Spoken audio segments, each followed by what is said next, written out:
The OPTIMA project will develop an environmentally friendly integrated pest management framework for vineyards, apple orchards and carrots, including all critical aspects of integrated disease management. It will contribute significantly to the reduction of the European agriculture's reliance on chemical PPPs, resulting in a reduced use of agrochemicals, lower residues and reduced impacts on human health.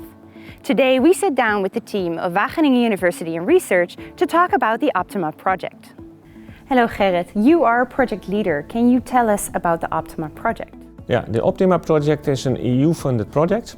It's on integrated pest management. We are working on a holistic approach to do environmental friendly pest management. And we are working in 3 use case crops, in vineyards, apple orchards and carrot fields.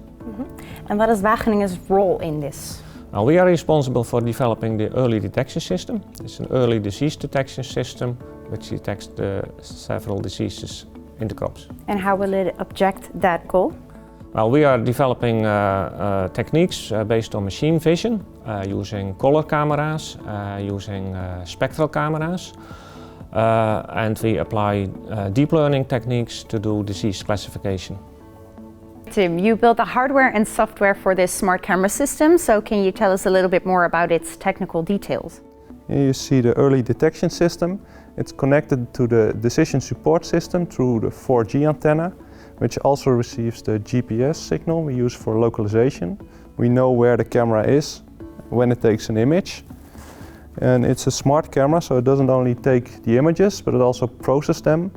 And then we have the final result, the decision in this case, is there a disease or not, which is sent up to the cloud for further processing. Hello Peter.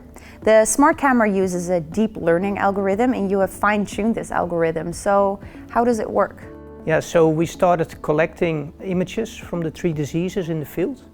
And on these images we trained a deep learning algorithm.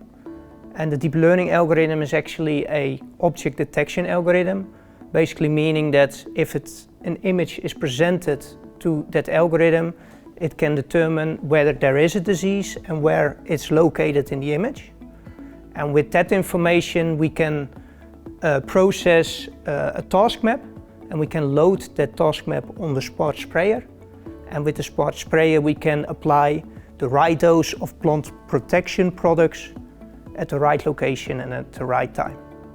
Joseph, during the project you employed several cameras. Why is that? Well, the smart camera relies on a traditional red, blue, green camera. This is a camera that you can buy off the shelf, and it's the normal camera that you have like in your phone and things. But we also wanted to look into a different type of camera where we thought we could get better results. So we employed a spectral camera. Now a spectral camera is different because instead of just 3 large colors, we have lots of colors. And we go from red to purple, but we can also move outside our visual range into infrared and ultraviolet. The advantages of that is that means that we can see things in the camera that we can't see with our naked eyes. So we can take the wavelengths of light, then those images that show the most contrast between healthy and diseased plants, and use them to make a really high contrast image to feed into the neural network. And so then, using that, we can get even higher detection rates in Alternaria and apple scabs.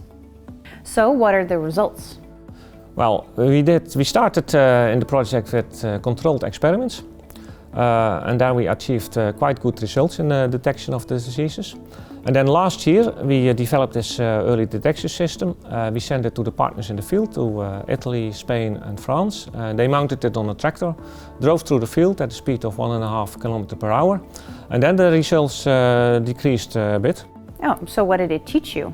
Well, actually, after the first acquisition of in the field trials, we again retrained the network, and that improved the results quite a bit. But the other thing we detected is that specifically in the carrot and in the apple, that adding spectral information also significantly adds to the detection rate. Thank you for giving all this information. It sounds like a very promising project, and I hope that the future will be bright for this research.